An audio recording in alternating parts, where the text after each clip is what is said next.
Hello again YouTube. I bought myself one of these Chinese turbochargers that promise 500 horsepower and cost less than a tank of fuel. What could possibly go wrong? Well, today I'm going to make it even less reliable by doing the T51R mod.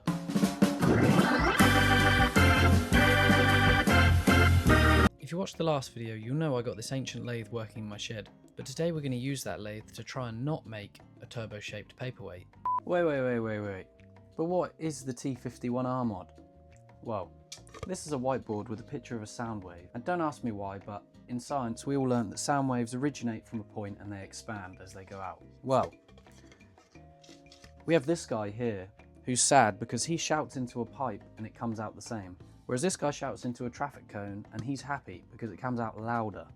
He also has hair, so that might be why he's happy. So if you project a noise straight into a tube, the noise goes in and comes out the same because it hasn't been able to expand within that shape. Whereas if you put the noise in and expand the cone as it goes through, you get a bigger noise out.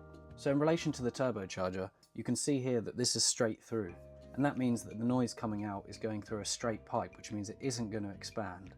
Whereas we can machine this, create an angle in here, and that will be like the noise coming through the tapered pipe, which should expand the sound and create more noise. Handy there was a lip that I could hold on in my 3-jaw, so I thought I'd just be able to chuck it and send it. But when I put the DTI into the bore, I realised I wasn't going to be that lucky. I tried hitting it a bunch of times, but as expected, that didn't help.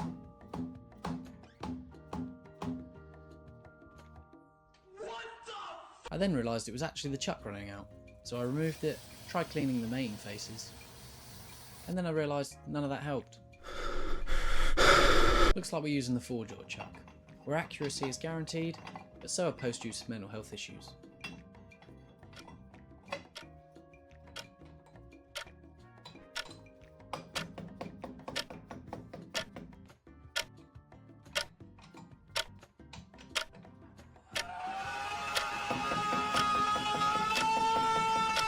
One eternity later.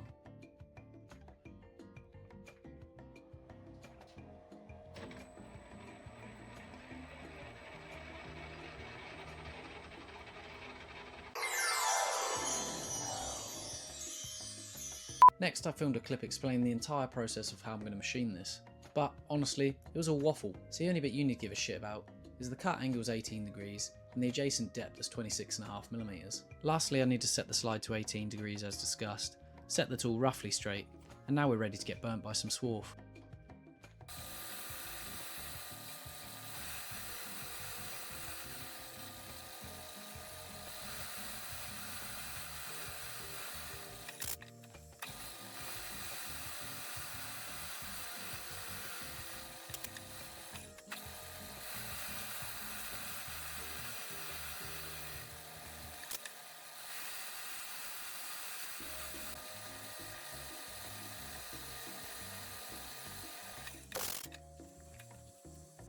Funny enough, there is a few like casting defects and stuff in it, so you can tell this isn't exactly, you know, an official casting.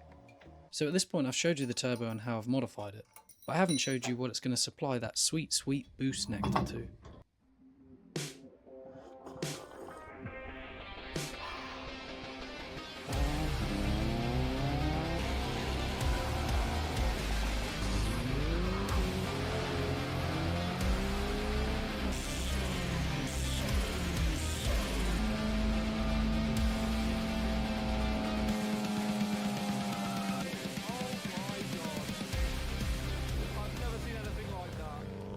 Yep, it's an MX-5.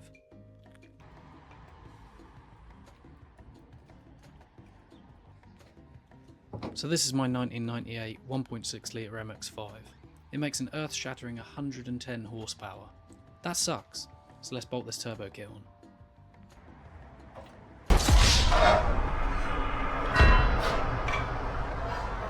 With the old manifold off, I could install the turbocharger, manifold and various piping as one unit, and to save you the pain of watching me try and align 9 studs, 1 drain pipe and 2 water hoses, let's just say it was like trying to put a square in a circle hole.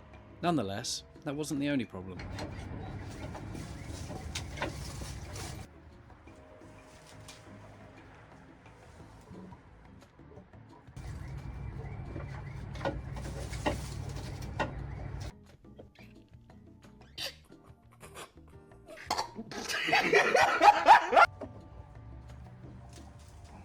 was all going pretty well until I cross-threaded the oil feed fitting, so I had to create this abomination. But it works, and I don't care, so we move on. Lastly, this is what happens when you mix turbo dreams with MX-5 realities. Mazda didn't leave enough exhaust clearance, so I'm simply negotiating with the floor pan. With that all done, it's time to hop in the car, load up a tune, and go for a rip.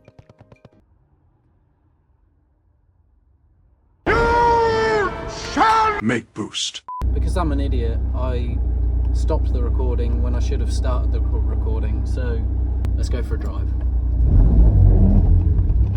Take the handbrake off first before you drive away. Driving lesson number 1, deactivate the handbrake.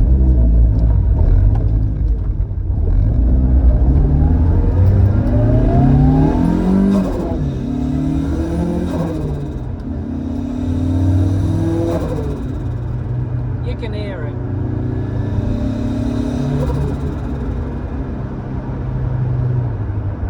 It's so good. At the moment it's making about £12 a boost, I think.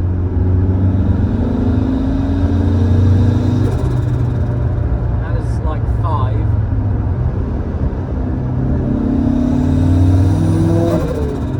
That was the full 12. Let's see if I can brake boost it.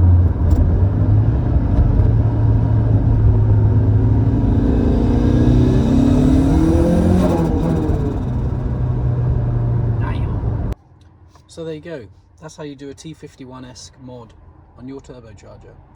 Should you do it? Probably not. But should you do it? Absolutely yes. So thank you for watching. Hopefully the next video won't take 6 months to come out, and I'll see you in the next one. Don't forget to hit subscribe.